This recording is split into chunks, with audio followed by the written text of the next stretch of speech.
প্রণাম জানাই।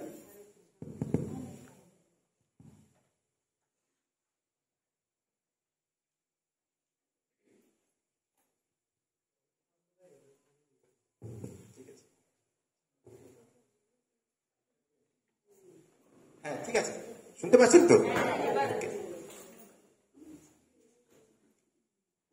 উপস্থিত আছেন স্বামী শান্তি সানাপতি মহারাজ এবং স্বামী বড়দেবতানন্দজি মহারাজ। তাদের দুজনকেই আমার প্রণাম এবং শ্রদ্ধা জ্ঞাপন করি এবং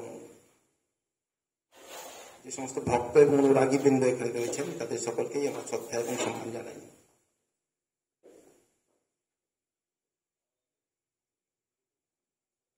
প্রথমে বলি যে আমি মূলত এই ধরনের বক্তব্য দিই না। মহারাজ এত স্নেহ করেন, সেই কারণে মহারাজের কথা আমি ফেলতেও পারিনি, মহারাজকে আমি না করেছিলাম। কারণ আমি মূলত ছাত্রছাত্রীদের সঙ্গেই আমার কারবার, ফলে আপনাদের সঙ্গে কিভাবে রিলেট করব এটা নিয়ে আমার নিজের মনের মধ্যে সন্দেহ আছে।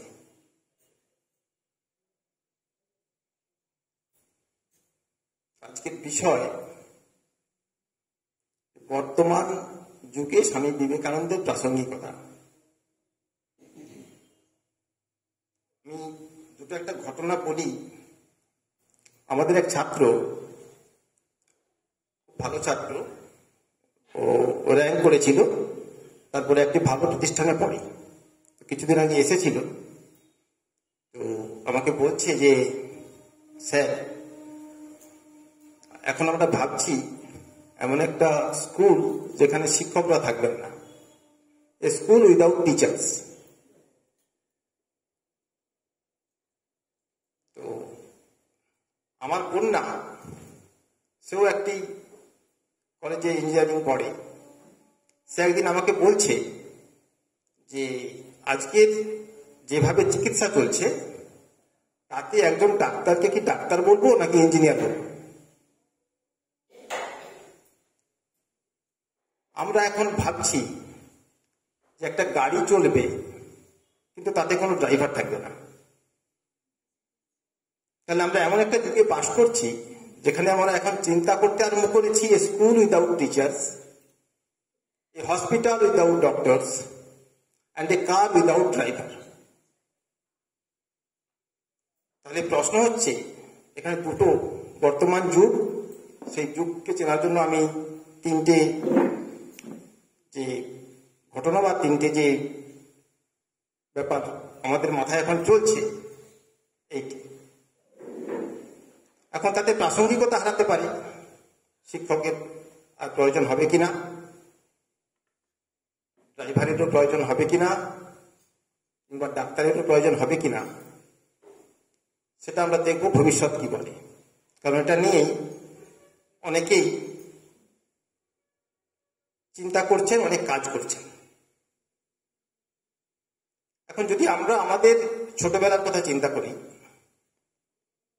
আপনাদেরও ছোটবেলার কথা যদি চিন্তা করেন, তাহলে দেখবেন একসময় আমরা সবাই চিঠি লিখতাম, পোস্টকার্ড।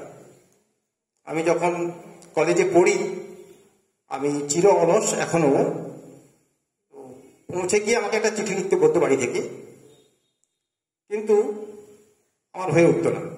সেই কারণে আমার বাবা আমাকে কতগুলো পোস্টকার্ড কিনে বাড়ির ঠিকানা লিখে আমাকে দিয়েছিলেন, যে ওখানে গিয়ে শুধু আমি ভালোভাবে পৌঁছেছি বলে নামটা লিখে পোস্ট করে দেওয়ার জন্য। আজকে আমরা দেখছি যে সেই পোস্টকার্ডের প্রাসঙ্গিকতা হারিয়েছে। ঠিক একইভাবে দেখবেন কিছুদিন আগেও, আজ থেকে 25-26 বছর আগেও দেখতেন যে একটা মফস্বলের যে বাজার, সেখানেও দেখতেন যে 2-3টে করে ছোট ছোট ঘর থাকতো, লেখা থাকতো এসটিডি, আইএসডি, পিসিও। আজকে যদি আপনি যান, কোথাও একটাও দেখতে পাবেন না। ছোটবেলাতে আমরা সবাই ক্যামেরার প্রতি আকৃষ্ট হতাম। আমি নিজে যখন স্কুলে কাজ করতে শুরু করি তারপরে আমি 3টে ক্যামেরা কিনেছিলাম। এখন তার একটাও ব্যবহৃত হয় না, অপ্রাসঙ্গিক হয়ে গেছে। তাহলে যখন আমরা প্রাসঙ্গিকতার কথা বলছি তখন দুটো জায়গা থেকে, এই দুটো দৃষ্টিকোণ থেকে আমাদেরকে দেখতে হবে, বিচার করতে হবে যে আদৌ এটা প্রাসঙ্গিক কিনা, এবং যদি প্রাসঙ্গিক হয় তাহলে কতখানি প্রাসঙ্গিক। ঠিক স্বামীজিও এর ব্যতিক্রম নেই। বহু সময় আসতে পারে, নানা রকম ভাবে চিন্তা হচ্ছে। যেমন এই মুহূর্তে বলছি যে আমরা রিলিজিয়ান বা ধর্ম, স্বামীজি বারে বারে বলেছেন, ধর্মের কথা বলেছেন, শিক্ষার কথা বলেছেন। মূলত শিক্ষা, কারণ স্বামীজি বিশ্বাস করতেন যে পৃথিবীর এমন কোনো সমস্যা নেই যে সমস্যা শিক্ষার সাহায্যে সমাধান করা যায় না। ফলে স্বামীজির সমস্ত চেষ্টা শুধুমাত্র শিক্ষাকে কেন্দ্র করে। এখন আজকের এরকম একটা সময়ে স্বামীজি কতখানি প্রাসঙ্গিক কিংবা আদৌ প্রাসঙ্গিক কিনা যদি আমরা ভাবি, তাহলে আমাদের নিজেদের জীবনযাপনের দিকে তাকাতে হয়। আর স্বামীজি যে সময় এসেছিলেন তৎকালীন সমাজের অবস্থা সম্পর্কে আমাদেরকে জানতে হয়। আপনারা দেখবেন স্বামীজির নিয়ে একটি বিখ্যাত বই, যেটা আপনারা সবাই পড়েছেন, বিশ্বাসানন্দজি মহারাজ বইটি লিখেছেন। এই বইয়ের মুখবন্ধ যদি দেখেন তাহলে সেখানে বারে বারেই উল্লেখ করা হচ্ছে তৎকালীন সামাজিক, রাজনৈতিক এবং আধ্যাত্মিক অবস্থা। তার প্রেক্ষিতেই ঠাকুরমা স্বামীজি যা কাজ করেছিলেন সেই কাজের কথা মূলত আমরা সেখানে দেখতে পাই। সেই প্রেক্ষিতে যদি আমরা দেখি তাহলে আমরা বুঝবো যে আজ থেকে স্বামীজির জন্মের 150 বছর কিছুদিন আগে আমরা পেরিয়ে এসেছি। সেই সময় কোন অবস্থাতে স্বামীজির বিশেষ প্রয়োজন ছিল বা স্বামীজি কি করলেন, এই প্রসঙ্গে বলি যে ঠাকুরের জন্ম 1836-এ, আর এই দেশে আধুনিক শিক্ষা যে ব্যবস্থা সেটা শুরু হলো 1835 সালে। মূলত যারা আপনারা শিক্ষা বিজ্ঞানের ছাত্র তারা জানবেন যে টমাস ববিংটন মেকলে, যাকে আমরা মেকলে মিনিট বলে বলি, সেটা প্রকাশিত হয় 1835 সালে। এবং অনেকেই মনে করেন বোধহয় এই মেকলে মিনিটের প্রতিবাদ স্বরূপই ঠাকুরের এইখানে আসা। এখন আমরা দেখবো যে মেকলে মিনিট যে মেকলে সাহেব যা তৈরি করেছিলেন এবং যেটা প্রস্তাব দিয়েছিলেন ব্রিটিশ পার্লামেন্টে, তারপরে মেকলে মিনিট আমাদের এই দেশে চালু হয় এবং নতুন একটা শিক্ষা ব্যবস্থা শুরু হয়। সেই মেকলে মিনিটে পূর্ব মেকলে যখন 1835 সালের 2রা ফেব্রুয়ারি মেকলে ব্রিটিশ পার্লামেন্টে একটি বক্তৃতা দিচ্ছেন এই মেকলে মিনিট সম্পর্কে। আমি সেখান থেকে একটু আপনাদেরকে জাস্ট পড়ে শোনাচ্ছি, পরে আমি এটা বাংলাও করে দেবো আপনাদেরকে। মেকলে বলছেন ব্রিটিশ পার্লামেন্টে, I have travelled across the length and breadth of India, and I have not seen one person who is a beggar, who is a thief. Such wealth I have seen in this country, such high moral values, people of such caliber, that I do not think we would ever conquer this country unless we break the very backbone of this nation, which is her spiritual and cultural heritage. And therefore, I propose that we replace her old ancient education system, her culture. For if the Indians think that all that is foreign and English is good and greater than their own, they will lose their self-esteem, their native culture, and they will become what we want them, a truly dominated nation.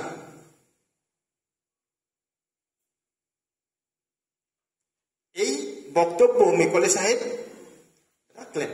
আমি একটু বাংলা করে আপনাদেরকে বলে দিচ্ছি। আমি সারা ভারত পরিভ্রমণ করেছি এবং আমি এমন একজনকেও পেলাম না যে সে ভিক্ষুক বা চোর। এই দেশে এরূপ ধনসম্পদ, উচ্চ মূল্যবোধ এবং প্রতিভাসম্পন্ন মানুষ দেখেছি যে আমি মনে করি না কখনো এই দেশকে আমরা জয় করতে পারব, যদি না আমরা এই জাতির মেরুদণ্ড স্বরূপ আধ্যাত্মিকতা, সংস্কৃতিকে ভাঙতে পারি। অতএব এই সভায় প্রস্তাব রাখছি, ভারতের প্রাচীন শিক্ষা ব্যবস্থা এবং সংস্কৃতির পরিবর্তে এরূপ শিক্ষা প্রণালী প্রচলিত করতে হবে যে তারা ভাবতে শিখবে তাদের নিজস্ব যা কিছু সংস্কৃতি তা থেকে বিদেশি ও ইংরেজদের সব কিছুই ভালো এবং উন্নততর মানের। এই ভাবনায় তারা আত্মমর্যাদা ও নিজস্ব সংস্কৃতি হারিয়ে ফেলবে। তখনই তারা সত্যিকারের পরাধীন জাতি হয়ে পড়বে, যা আমরা চাই। এইবারে দেখুন, এটা 1835 সালের ঘটনা। মেকলে সাহেব এই কথা বলছেন।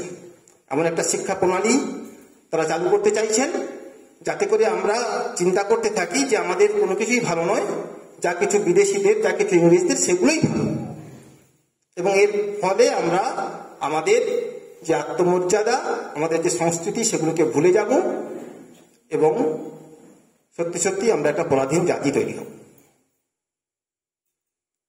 এখন আপনাদেরকে বলছি, সকলে যেটা আপনারা জানেন, একটু ভাবুন যে কিছুদিন পর স্বামীজি লিখছেন, যেটা আপনাদের সবার মুখস্থ আছে, এই পরানুবাদ, পরানুকরণ, পরমুখাপেক্ষা, এই দাস সুলভ দুর্বলতা, এই ঘৃণিত জঘন্য নিষ্ঠুরতা, এই মাত্র সহায় তুমি উচ্চাধিকার লাভ করিবে।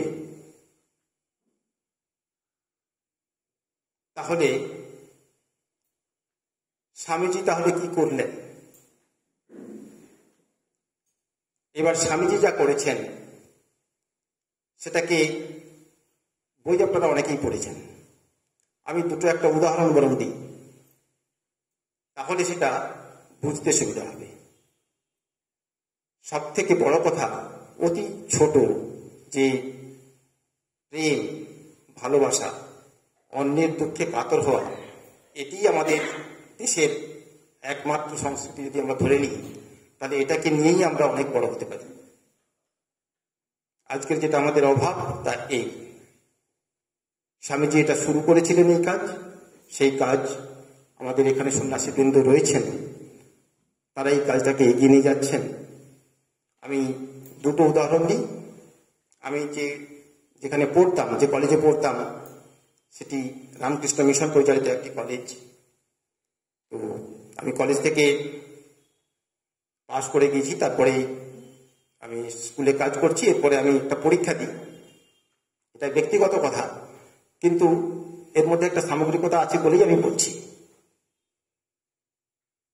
এরপরে আমি প্রধান শিক্ষকের যখন পরীক্ষা দিলাম, তো তাতে আমি ইন্টারভিউতে ডাক যখন পাই, তখন আমাকে বন্ধুরা বলল যে ইন্টারভিউতে সার্টিফিকেটগুলো লাগবে। কিন্তু তখনও পর্যন্ত আমার মাধ্যমিকের সার্টিফিকেট ছাড়া আর কোনো সার্টিফিকেটই আমার কাছে নেই। কারণ সার্টিফিকেট আমাদের লাগতো না, সেই কারণে আমরা নিয়েও আসি। তো এইবার সার্টিফিকেটের জন্য আমি আমার কলেজে গেলাম। কলেজ থেকে ঢুকেছি, এই সময় আমার একজন মাস্টারমশাইয়ের সঙ্গে দেখা হলো। সেই মাস্টারমশাই আমাকে এমন ভাবে ভালোবাসেন, মানে বাঁচতেন এখনো যেভাবে ভালোবাসেন, আমাকে পুরো জড়িয়ে ধরে কি ব্যাপার তোমার হয়ে যাবে ইত্যাদি করে অত্যন্ত আনন্দে আমাকে চলো তুমি প্রিন্সিপাল মহারাজের সঙ্গে দেখা করবে বলে। আমি বললাম যে দাঁড়ান, আমি একটু, বলছে ঠিক আছে তুমি আগে দেখা করে নাও, চলো আমার সঙ্গে চলো বলে আমার হাত ধরে তিনি প্রিন্সিপাল মহারাজের কাছে আমাকে নিয়ে গেলেন। আমরা দাদা বলে ডাকতাম অ্যাকচুয়ালি। তো উনি আমাকে নিয়ে গেলেন। নিয়ে যাওয়ার সময় মহারাজ ওনাকে বলছেন যে ও যে এসেছে, ও খেয়েছে। তো তখন আমার ওই মাস্টারমশাই, যিনি কলেজের অধ্যাপক, তিনি তখন ইতস্তত করছেন, মানে এটা তো উনি আমাকে জিজ্ঞাসা করেননি। তখন বলছেন যে আগে ওকে যাও, নিয়ে যাও, খাইয়ে নিয়ে আসবে, তারপরে আমি কথা বলবো। তো যখন আমরা এটা ফিল করি, আমরাও যখন আমাদের কাজের কর্মক্ষেত্রে তো থাকি, যখন এটা ফিল করি যে তিনি কেমন একজন মা, সেই মহারাজ, যিনি আমি এখান থেকে এসেছি বলে প্রথমে খেয়েছি কিনা খোঁজটা নিয়ে না খাওয়া পর্যন্ত তিনি আমার সঙ্গে এই ব্যাপারে আর অন্য কোনো কথাই বললেন না। এবং ওই মাস্টারমশাই বেরিয়ে এসে আমাকে বলছেন, দেখলে মানুষ আমাকে কিভাবে ধমক দিল, তবে তোমাকে বলি যে উনি আছেন বলেই আমি এখনো ভালো আছি।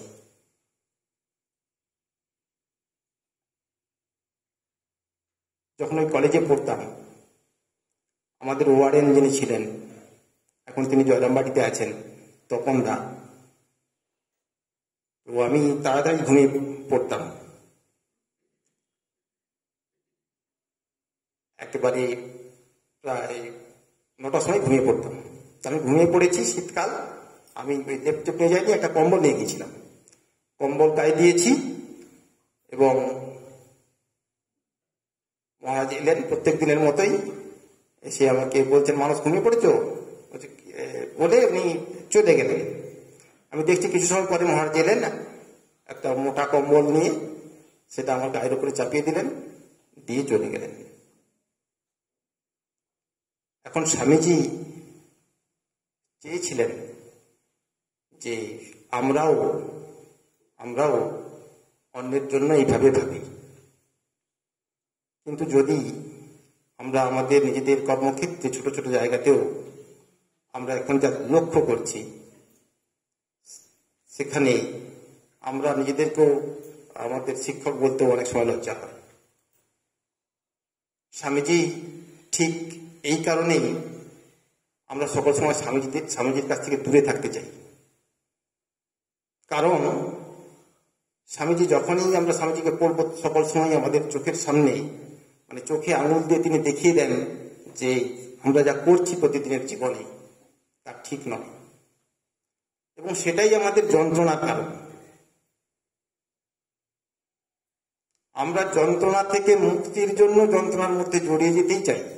স্বামীজি সেই রাস্তাটা আমাদেরকে দেখিয়েছেন, কিন্তু আমরা আজকের যখন এত কর্মকুশলতার যুগ, যখন এত স্কিলের যুগ, তখনও এই জায়গাতেই আমাদের অনেক ঘাটতি, যে কারণে স্বামীজি প্রাসঙ্গিকতা আমাদের এই দেশে, স্বামীজি নিজেই বলেছিলেন যে 5000 বছর ধরে এটা অন্তত চলবে, এত সবে 125 বছর। ফলে তার প্রাসঙ্গিকতা কোনো সময় যাবে না, কারণ স্বামীজি আসলে আমাদের যে মূল দিক সেটি নিয়েই বলেছেন, সেটা হলো আমাদের অন্তঃপ্রকৃতি। স্বামীজির যদি মূল দুটো কাজ হয়, তাহলে স্বামীজি যেটা করেছেন, এক হচ্ছে প্রাচ্যের সঙ্গে পাশ্চাত্যের মিলন, সমন্বয়। স্বামীজি তো কেবলমাত্র স্বদেশ প্রেমিক নন, স্বামীজি বিশ্বপ্রেমিক। আবার একই দিকে তিনি কেবলমাত্র যে কর্মবীর তা নন, একই সঙ্গে তিনি জ্ঞান ঘনমূর্তি তিনি। তাহলে তিনি সমস্ত দিকেই আমাদেরকে এগিয়ে নিয়ে যেতে পারেন, এবং সেটাই হচ্ছে আমাদের মূল লক্ষ্য। আমাদের মূল লক্ষ্য যে আমাদের দেশের কল্যাণ, সমাজের কল্যাণ, সেই পথটি স্বামীজি দেখিয়েছিলেন। এখন সেই জায়গাতে যদি আমরা পৌঁছে যেতে পারি, তাহলে আর স্বামীজির প্রাসঙ্গিকতা থাকবে না। যদি আমরা, স্বামীজি বলেছিলেন যে আমাদের মধ্যে যে দেবত্ব আছে, সেই দেবত্বের বিকাশ। স্বামীজি বলেছিলেন ধর্ম হচ্ছে সেটাই যা পশুকে মনুষ্যত্বে, মানুষকে দেবত্বে উন্নীত করে। তো আমরা সকলেই যতদিন না দেবত্বে পৌঁছতে পারি, ততদিন স্বামীজির প্রাসঙ্গিকতা থাকবেই। এখন সেই দেবত্ব তো অনেক দূরের কথা, এখন পশু থেকে মনুষ্যত্বে ওঠার যে জায়গা, আমরা সেই জায়গাতে পৌঁছেছি কিনা দেখতে হবে, ভাবতে হবে। কারণ আমরা শুধু নিজেকে নিয়ে ভাবলে হবে না। স্বামীজি বলেছিলেন যে এই দেশের কল্যাণের জন্য যদি আমাকে নরকবাস করতে হয় তাও শ্রেয়। আমরা কোথায় সেটাকে নিয়ে যাচ্ছি? যে কোনো খবরের কাগজ দেখুন, তাহলে খবরের কাগজে আমরা যেগুলো দেখতে পাবো প্রতিনিয়ত, যে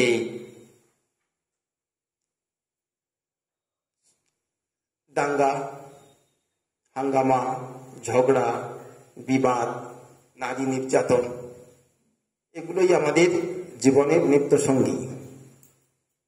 তার ঊর্ধ্বে উঠতে গেলে স্বামীজি যে শিক্ষা পদ্ধতির কথা বলেছিলেন সেই শিক্ষা পদ্ধতি আমাদেরকে অবলম্বন করতেই হবে।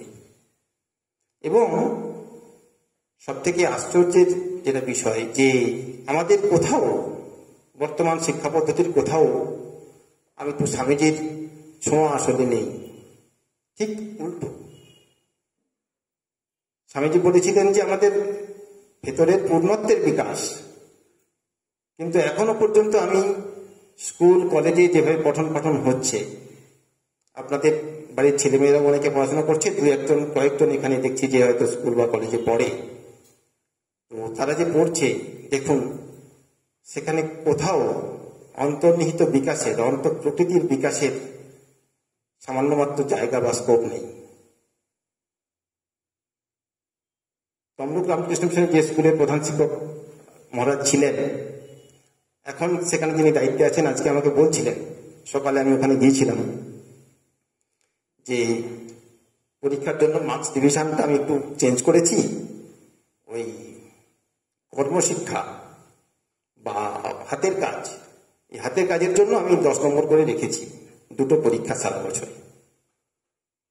তো আমি বললাম, মহারাজ করেছেন ভালো, কিন্তু আমার মনে হয় ওইভাবে না করে যদি করা যায়, কারণ রামকৃষ্ণ মিশন বা যে কোনো প্রাইভেট প্রতিষ্ঠানে কাজ করার অনেক অনেক সুবিধে আছে, তাহলে আপনি যেগুলো তৈরি করতে চান সেই মেটেরিয়ালসগুলো, মানে নো কস্ট বা লো কস্ট মেটেরিয়ালস, এগুলো অত্যন্ত কম দামে পাওয়া যায়, সেইগুলো নিয়ে এসে এখানে দেন, ছেলেরা বানাক। নাহলে আপনি দেখবেন অতি সুন্দর, এত সুন্দর জিনিসপত্র আসবে আপনার এখানে, ছেলেরা বানিয়ে নিয়ে আসবে তারা নম্বর পাওয়ার জন্য, সেগুলো আসলে তাদের বানানো নয়। সে যতই খারাপ বানাক, সে যাতে নিজে বানায় সেইটা এখানে আপনি ব্যবস্থা করুন, তাহলে এটা ফলপ্রসূ হবে। আর তা না হলে এটাই হবে যা হচ্ছে। তো আমাদের গোটা শিক্ষা পদ্ধতির মধ্যেই সেই, আবারও বলছি, যে এই পরানুকরণ প্রতি মুহূর্তে রয়েছে। এবং সেই টেকনোলজি, যত টেকনোলজিক্যালি আমরা অ্যাডভান্স হয়েছি, যতই প্রযুক্তির দিক থেকে আমরা এগিয়েছি, তত তা বেড়েছে। আমি একটা ছোট্ট উদাহরণ দিই। কিছুদিন আগে আমাদের বিদ্যালয়ের একজন শিক্ষক, তিনি খুবই অ্যাক্টিভ, আমাদের তিনি এনসিসির অফিসার, এএনও বলে বলা হয়। তো আমাদের স্কুলের এনসিসি ইউনিট তিনি দেখেন। তো কিছুদিন আগে উনি যাবেন একটি ট্রেনিং এর জন্য মহারাষ্ট্রে। তো লিভের জন্য একটা অ্যাপ্লিকেশন করতে আমি বললাম যে তাহলে আপনি একটা লিভের অ্যাপ্লিকেশন আমাকে করে দেন। তো দেখলাম, আমি জানি যে ওই মাস্টারমশাইয়ের ইংরেজি জ্ঞান কেমন, তো উনি একটি অ্যাপ্লিকেশন, বেশ বড় লম্বা অ্যাপ্লিকেশন আমাকে এনে দিলেন। এবং আমি অ্যাপ্লিকেশনটা পড়লাম, পড়ে খুব ভালো লাগলো। ভালো লাগার পরে আমি ওনার দিকে তাকালাম, আমি বললাম যে এই অ্যাপ্লিকেশন, উনি আমাকে বললেন, স্যার চ্যাট জিপিটি, স্যার ওখানে আমি দিয়েছি জাস্ট কিছু তথ্য, আমাকে এই অ্যাপ্লিকেশনটা বের করে দিয়েছি। তাহলে দেখুন যে ওই টিচার, আমি জানি তিনি ইংরেজিতে এত দক্ষ নন, কিন্তু তিনি টেকনোলজি ব্যবহার করলেন, করে ওই কাজটা করলেন। তাতে স্বামীজি যে বলেছিলেন যে আমাদের নিজেদের ভেতরের যে আত্মশক্তি, সেই আত্মশক্তির উদ্বোধন, সেই আত্মশক্তির উদ্বোধন কোথায় হলো? তো যত টেকনোলজিক্যালি আমরা অ্যাডভান্স হচ্ছি, ততই আরো বেশি অনুকরণ করেছি, এই পরানুকরণ আরো বেড়েছে, যেটা স্বামীজি আদৌ চাননি। স্বামীজি চেয়েছিলেন যে একজন তার নিজের পায়ে দাঁড়াবে, এটাই তো প্রকৃত শিক্ষা। স্বামীজি বলছেন যে ধর্ম তো কোনো মতবাদও নয়, শিক্ষা এবং ধর্ম পাশাপাশি যাবে, ধর্ম কোনো মতবাদ নয়। স্বামীজি বলছেন ধর্ম হচ্ছে সাধনা, সৎ হওয়া আর সৎ কার্য করা। এখন আমরা যখন চ্যাট জিপিটি আপনারা যারা নামটা জানেন, যেটা একটা নতুন, যারা ইয়াং তারা নিশ্চয়ই জানেন, যাদের যে দুটো ভার্সন আছে, 3.5 ভার্সন এবং রিসেন্টলি 4 ভার্সন বেরিয়েছে, পেইড ভার্সন। এখানে প্রচুর কাজ করতে পারবেন আপনি। এই যে ছবি আঁকা, আপনি অতি সহজে অতি সুন্দর ছবি আঁকবেন। কিছুদিন আগে এরকম একটা ঘটনা ঘটেছে, একজন শিল্পী ওই ছবি আঁকার কম্পিটিশন থেকে একটা ছবি পাঠিয়েছেন। এটা একটা ইন্টারন্যাশনাল লেভেলের প্রতিযোগিতা, এবং তাতে করে তিনি পুরস্কার পাবেন, অর্থাৎ তিনি স্থান অধিকার করেছেন। যখন তাকে পুরস্কারের জন্য তার নাম নমিনেট করা হলো, তখন তিনি চিঠি লিখে জানালেন যে তিনি পুরস্কার নেবেন না, কারণ এটা তার মৌলিক কাজ নয়। তিনি বললেন যে আমি টেকনোলজির সাহায্য নিয়ে এটা এঁকেছি। আমি দেখতে চাইছিলাম যে টেকনোলজির সেই ক্ষমতা আছে কিনা যাতে করে টেকনোলজি এটাকে ধরতে পারে। আমি দেখলাম যে আপনাদের সেই টেকনোলজি নেই, যে টেকনোলজির সাহায্যে আমি যে এই অসৎ উপায় অবলম্বন করলাম এটা ধরতে পারেননি আপনারা। তাহলে আজকে যে সৎ হওয়া, সৎকর্ম করা, এটাই একমাত্র ধর্ম, এর মধ্যেই সমগ্র ধর্ম। স্বামীজি বলছে যে এর মধ্যেই সমগ্র ধর্ম। তাহলে যত আমরা আরো টেকনোলজিক্যালি অ্যাডভান্স হয়েছি, তত আরো অসৎ হচ্ছি, তত আমাদের দুর্নীতি বাড়ছে। ফলে আজকের আধুনিক যুগে, আমাদের কলা কুশলতার যুগে, প্রযুক্তির উন্নতির যুগে, যখন প্রযুক্তির চরম শিখরে আমরা চড়ছি, তখন আসলে আমরা আমাদের মূল জায়গা থেকে কিন্তু সরে যাচ্ছি। তাহলে আমাদের আজকে ভাবতে হবে, আমার যে মাস্টারমশাই ওটা করে দিয়েছেন, এখন তিনি যদি ভাবেন যে আমি টেকনোলজির হেল্প নিয়েছি, এর মধ্যে অসততা কিছু নেই, তাহলে এটি একটি ভাবনাও বটে। এটাও আজকে ভাবনার বিষয় যে আমরা কতটাকে সৎ বলবো, কতটাকে অসৎ বলবো। সেই জায়গা ও স্থির করাটা একটা আমাদের কাছে বড় কঠিন সমস্যার জায়গা। সেই কারণেই আবার বলি যে যতই বর্তমান যুগে আসুক, যে মূল যে জায়গাটি, আবার স্বামীজির কথায় বলি, রিপিট মানে এটি ভীষণ প্রয়োজন, সেই কারণে রিপিট করছি যে আমাদের অন্তঃপ্রকৃতির উন্নতি না হলে আমাদের মুক্তি নেই। বহিঃপ্রকৃতির উন্নতিতে যা পাশ্চাত্যের উন্নতি স্বামীজি বলেছিলেন, সেগুলো আমাদের নিতে হবে, লাগবে। তাকে আমরা কখনোই ত্যাগ করতে পারি না, স্বাভাবিকভাবেই আমাদের কাছে আসবে, টেকনোলজিতে অ্যাডভান্স হতেই হবে। কিন্তু তার সঙ্গে সঙ্গে এই সততার জায়গা, সহানুভূতির জায়গা, সমানুভূতির জায়গা, এটি খুব প্রয়োজন। এবং সেই কারণেই স্বামীজির কাছে আমাদেরকে বারে বারে আসতে হবে, কারণ তার হৃদয় এই দেশের অগণিত মানুষের জন্য কেঁদেছিল। যেদিন আমাদেরও হৃদয় এই দেশের অগণিত মানুষের জন্য কাঁদবে, তখন আমরা স্বামীজির সেই যে স্বপ্ন, নূতন ভারতের স্বপ্ন, সেই ভারত আমরা গড়তে পারব।